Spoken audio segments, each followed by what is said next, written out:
ইন্দোনেশিয়ার এই সুলাওয়েসি দ্বীপের কেউ মারা গেলে তাদের মৃতদেহগুলোকে সংরক্ষণ করে পরিবারের মধ্যেই রেখে দেয়া হয়।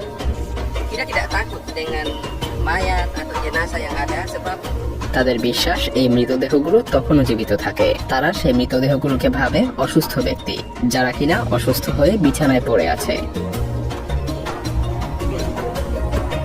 এমনকি তারা এই মৃতদেহগুলোকে খাবারও খেতে দেয়। ini bawa anak tempur. যদিও গরিব লোকেরা তাদের প্রিয়জনের লাশগুলো বেশি দিন সংরক্ষণ করতে পারে না, মোটামুটি 1 সপ্তাহের মতো নিজেদের কাছে রাখে। মধ্যবিত্তরা কয়েক মাস পর্যন্ত রাখতে পারে, এরপর একদম ধনী লোকেরা প্রায় কয়েক বছর পর্যন্ত নিজেদের কাছেই তাদের প্রিয় মানুষদের মৃতদেহ রেখে দেয় অসুস্থ মনে করে।